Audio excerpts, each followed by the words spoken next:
দিনাই এদল যুৱকৰ দলবদ্ধ আক্ৰমণত মৃত্যু দেৱজিতৰ। যোৰহাটত পুনৰ সংঘটিত হ'ল এক ভয়ংকৰ ঘটনা। জন্মদিনৰ দিনাই ড্ৰাগছ আসক্ত এদল যুৱকৰ দলবদ্ধ আক্ৰমণত এজন যুৱকৰ মৃত্যুৰ অভিযোগ। জানিব পৰা মতে যোৰহাট সোণাৰী গাঁৱৰ দেৱজিত নিয়োগক যোৰহাটৰ কাকতি গাঁৱৰ ভাৰ্গৱ নিয়োগ নামৰ এজন যুৱকে জন্মদিনৰ দিনটোতে ঘৰৰ পৰা বাইকত উঠাই লৈ যায়।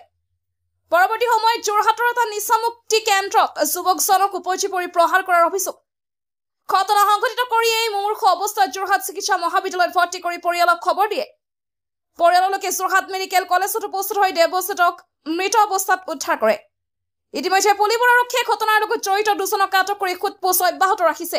পুত্ৰ শ্ৰী দেৱজিত নেওগ, দুইজন সোণাৰী গাঁৱত ঘৰ। কালি তাৰ জন্মদিন আছিলে, দিনটো ঘৰতে আছিলে। ঘৰত থকাৰ পাছত তাৰ এজন লগৰ বুলিয়ে কৈছোঁ আৰু লগৰ বুলিয়ে আমি ভাবিছোঁ, ভাৰ্গৱ নেওগ। তেওঁ কাকতি গাঁৱত ঘৰ। তেওঁ মোৰ পুত্ৰক মটৰচাইকেলত উঠাই নিয়ে, নি পেলাই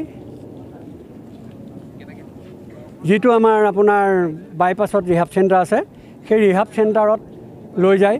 আৰু কি হ'ল কি নহ'ল নাজানো। তাৰ ৰিহাব চেণ্টাৰৰ কিছু ড্ৰাগছ আসক্ত যুৱক আৰু ভাৰ্গৱ নেওগ, মাইনা কলিতা, বাপী আৰু তেনেকৈ ফাংগু পাংগু যিসকল ড্ৰাগছ আসক্ত ল'ৰা, সেইসকলে মিলি তাক ৰাস্তাৰ পৰা চুচৰাই মাৰি আপোনাৰ ৰিহাব চেণ্টাৰ ভিতৰলৈ লৈ যায়। আৰু লৈ যোৱাৰ পাছত অলপ দেৰি পিছতে তাক এখন এপে আনি পেলাই যোৰহাট মেডিকেল হস্পিটেললৈ লৈ আহে। আৰু আমালৈ খবৰ দিয়ে যে আপোনালোকৰ ল'ৰাটোৰ অকণমান অৱস্থাটো বেয়া, আপোনালোকে মেডিকেললৈ যাওক। কিন্তু আমি ইতিমধ্যে আহি মেডিকেল পালোঁহি, কিন্তু মেডিকেলত আপোনাৰ নহ'ল। মেডিকেলত ডক্টৰে ক'লে যে আমি চিকিৎসা কৰিবলৈ নাপালোঁ। তাৰপিছতে সেই ল'ৰা তিনিজন তাৰ পৰা পলাই পত্ৰং দিলে। তাৰপিছতে আমি ৰাতি যেতিয়া আমি পুলিচ প্ৰশাসনক এফআইআৰ দিওঁ, এফআইআৰ দিয়াৰ পিছত আমি ৰাতি সেই চেণ্টাৰটোলৈ যাওঁ আপোনাৰ 1:30 বজাত। তেতিয়া তেওঁলোকৰ সকলো ল'ৰা পলাই পত্ৰং দিলে, তলা মাৰি পেলাই। আৰু স্থানীয় মানুহখিনিয়ে পুলিচ তথা ৰাইজ যোৱা দেখি ওলাই আহি ক'লে যে এজন যুৱকক মানে আবেলি খুব পিটিছে আৰু টানি তেওঁলোকে লৈ গৈছে। আৰু গোটেইখিনি ড্ৰাগছ আসক্ত ল'ৰা আৰু ইয়াৰ আগতেও মৰিছে। গতিকে ল'ৰাটো মৰা হয়। আৰু এযোৰ চেণ্ডেল আমি দেখা পাইছোঁ, চেণ্ডেলযোৰ বগা ক'লা উমা। গতিকে সেইযোৰ আমি চালোগৈ, পুলিচ প্ৰশাসনেও চালে, খালত অলৰেডি পৰি আছে। আৰু সেই চেণ্ডেলযোৰ ইতিমধ্যে পুলিচ প্ৰশাসনে লৈ গৈছে। তেখেতলোকে ফৰেঞ্চিক কিবা কৰিম বুলি কৈছে, নাজানো। গতিকে আমি এই মাইনা কলিতা আৰু ভাৰ্গৱ নেওগ, বাপী আৰু সেই ৰিহাব চেণ্টাৰৰ ড্ৰাগছ আসক্ত ল'ৰাখিনিয়ে মৰিয়াই পৰিকল্পিতভাৱে ল'ৰাটোক হত্যা কৰিলে। তাৰপিছতে আমি এতিয়া কি কৰিম, আমি উপায় নাপাই এফআইআৰ দিছোঁ। আমাৰ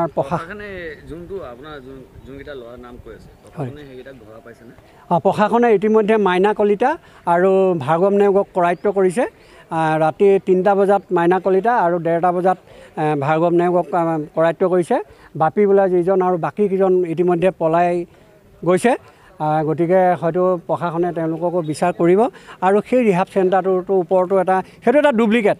সমাজ কল্যাণ বোলা ডিপাৰ্টমেণ্ট আছে, একো কাম নাই, সেইটো ডুপ্লিকেট। আৰু সেই মানে ৰিহাব চেণ্টাৰটো কি হৈছে, মানে কোনো আজি 10 দিন মানহে হৈছে বুলি ৰাইজে কৈছে। আগতে এটা আছিলে, উঠি গ'ল।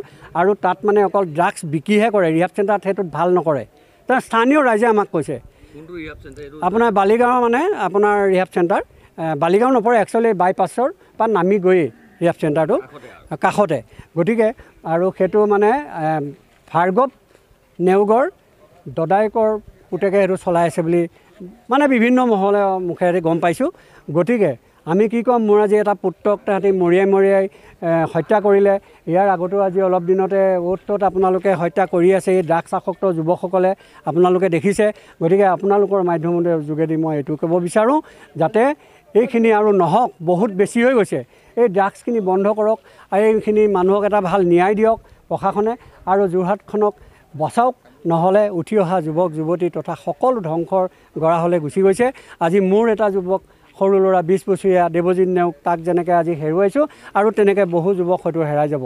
গতিকে আৰু যোৰহাটৰ কেইটামান অঞ্চলতে অকল যে ড্ৰাগছ ব্যৱসায় হৈছে, লাহে লাহে পাণ দোকানত পাব, আপুনি গেলামালৰ দোকানত পাব। আমি যদি পুলিচ প্ৰশাসনক কওঁ, তেওঁলোকে মূৰ পুলুকা মাৰে, তেওঁলোকে কোনো ষ্টেপ নলয়। কোনোবাই যদি মোৰ লগৰ মানুহ বহুত পাইছোঁ, কোনোবাই যদি কয় বোলে ড্ৰাগছ খাইছে বোলে, পুলিচক কয় ৰিহাবত দিয়ক, এনেকৈ কয়, কোনো এটা ষ্টেপ নলয়। আৰু তেওঁলোকে লাষ্টত এটা কথা ক'লে যে মোৰ ল'ৰাটোক আপোনাৰ যেতিয়া মাইনা কলিতাই ক'লে পুলিচৰ আগত কৈছে যে মই চব কথা আপোনালোকৰ আগত ক'ম বুলি পুলিচৰ আগত কৈছে। এতিয়া কি কয় আমি নাজানো। আৰু সেই মাইনা কলিতা ভাৰ্গৱ নেওগ, গতিকে ভাৰ্গৱ নেওগ প্ৰথম কালপিত, কাৰণ মটৰচাইকেলত তেওঁ ডাইৰেক্ট নিছে ৰিহাবলৈ। ৰিহাবত নিয়ে পেলাই বাকীখিনিক নিমন্ত্ৰণ মাতি আনি ৰাস্তাৰ পৰা চুচুৱাই নি মাৰপিট কৰি তাৰ ভিতৰত তেওঁলোকে ল'ৰাটোক পৰিকল্পিতভাৱে হত্যা কৰি মেডিকেলত পেলাই দিছে।